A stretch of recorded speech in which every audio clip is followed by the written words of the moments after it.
Okay, magandang araw po. Welcome po sa aking YouTube channel, ang Aralpan TV.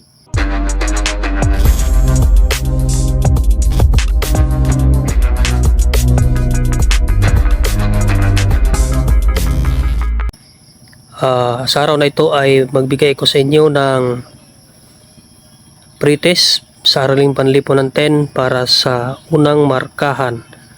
So magbigay ako ng 20 items. Babasahin ko ng 2 beses at pagkatapos ay kayo ang magbibigay ng sagot o pwede rin ibigay ko ang tamang sagot. Okay? So panoorin at sundan ang aking mga tanong. So una, number 1, ito ay tumutukoy sa mga taong sama-samang naninirahan sa isang organisadong komunidad na may isang batas, tradisyon at pagpapahalaga. Ang tamang sagot ay lipunan. Number 2, tingnan natin ang datos ng unemployment. So, ito ang tanong. Ipinakita sa talahanayan ng unemployment rate sa Pilipinas noong 2013. Alin sa sumusunod na pahayag tungkol sa saling ito ang totoo? So, ang tamang sagot ay letter C. Ang unemployment ay bunga ng pagkukulang ng iba't ibang institusyong panlipunan. Number 3, susuriin ninyo ang larawan. Bawal tumawid, may namatay na dito. Ipinakita sa larawan ang pagpahalaga sa isang patakaran. Ang paglabag sa patakarang ito ay nakapaloob sa anong elemento ng kultura? Ang tamang sagot ay letter C, norms. Number 4, so basahin ninyo ang talata kung ito ba ay tungkol sa isyong personal o isyong panlipunan. Mayroong mga isyu na may kaugnayan sa ekonomiya. Isang magandang halimbawang ibinigay ni C. Wright Mills ng pagkaiba ng isyong personal at isyong panlipunan ay tungkol sa kawalan ng trabaho. Kung sa isang komunidad na may 100,000 mamamayang maaring maghanap buhay ay may isang walang trabaho, maring ituring ito bilang isang isyong personal.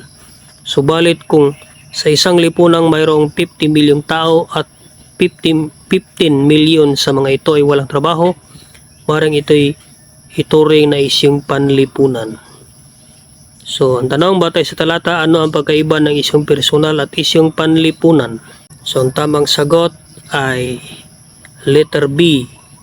Nakaepekto ang isyong panlipunan sa malaking bahagi ng lipunan, samantalang ang isyong personal ay nakaepekto sa isang tao lamang.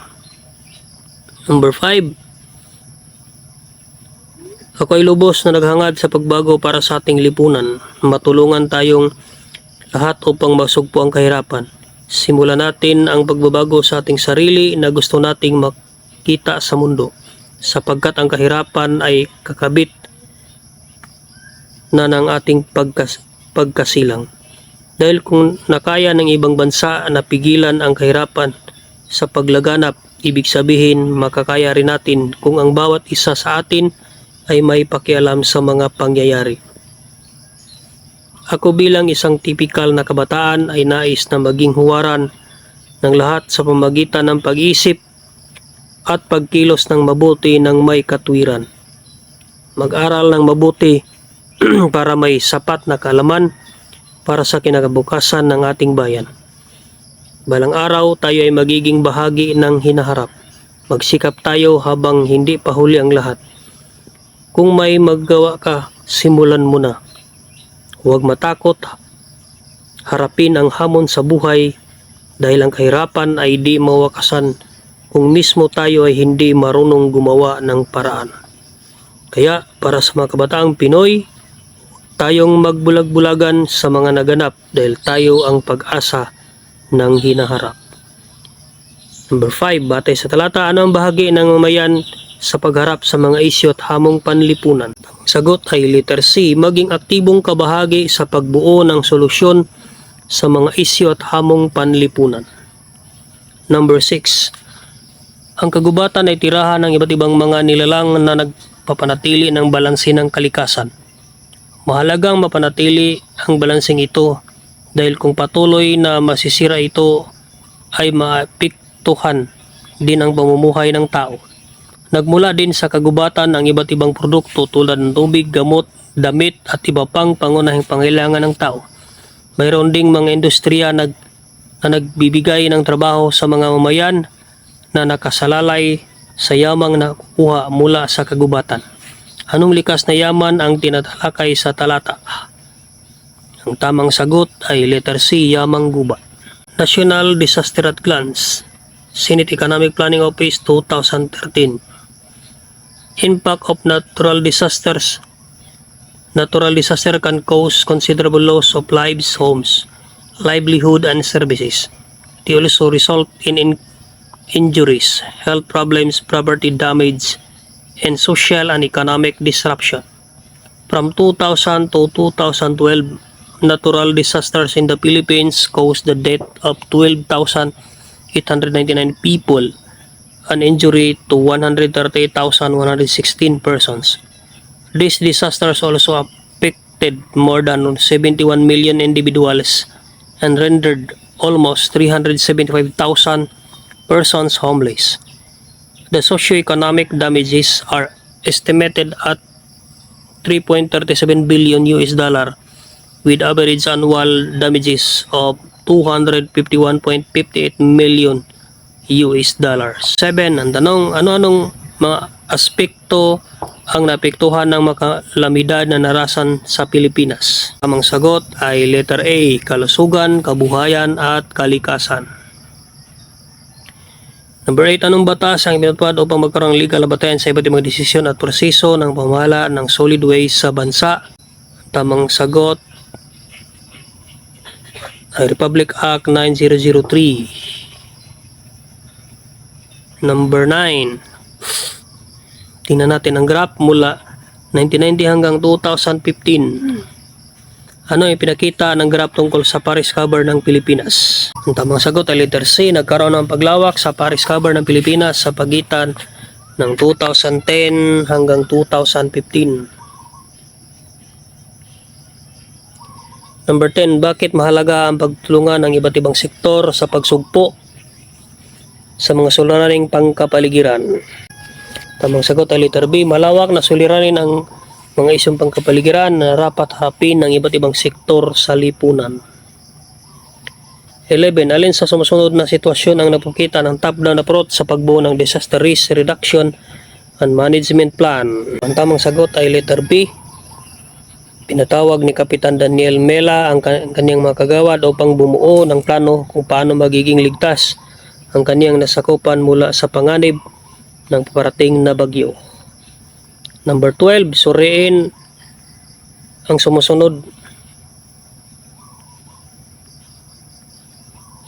na diagram at pili ng angkop na interpretasyon sa globalisasyon, economical, political, sociocultural. Ang sagot ay letter B, saklaw ng globalisasyon ang aspektong economical, political at cultural. 13, ano ang unang yugto ng Community-Based Disaster Risk Reduction and Management Plan? Ang tamang sagot ay letter C, hazard assessment. 14, alin sa sumusunod ang hindi bahagi ng unang yugto ng Community-Based Disaster Risk Reduction and Management Plan? Letter C, loss assessment. 15, ano ang kahulugan ng globalisasyon? Letter A, proseso ng pagdaloy o paggalaw ng mga tao, bagay, impormasyon at produkto sa iba't ibang direksyon na narasan sa iba't ibang bahagi ng daigdig. 16. Ano ang pangyayaring lubusang nakapagbago sa buhay ng tao sa kasalukuyan? Ang tamang sagot ay letter D, globalisasyon. 17.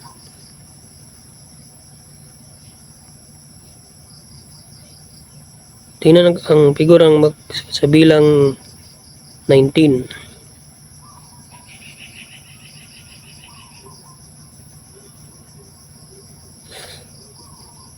Bakit mahalaga ang pagkaroon ng community engagement kung saan nakapaloob ang kolaborasyon with community and stakeholder? Tamang sagot ay letter C. Mas Magiging komprehensibo at matagumpay ang plano kung binubuo ito ng iba't ibang sektor. Number 18919. Ano ang migrasyon? Ang tamang sagot ay letter C. Tumutukoy sa proseso ng pag-alis o paglipat mula sa isang lugar o teritoryong politikal patungo sa isang lugar pansamantala man o permanente. 20. Ang pagsulpot sa iba't ibang outsourcing companies na pagmamayari ng mga lokal at dayuhang namumuhunan ay isang manifestasyon ng globalisasyon. Ilan sa mga epekto nito ay sumusunod. Una, nagkaroon ng karagdagang trabaho ang mga Pilipino. Ikalawan, nabago ang dinamiko, oras, sistema at istruktura ng paggawa sa maraming kumpanya. Katlo, napektuhan ang kalusugan ng maraming manggagawang namasukan, partikular mga call center agent.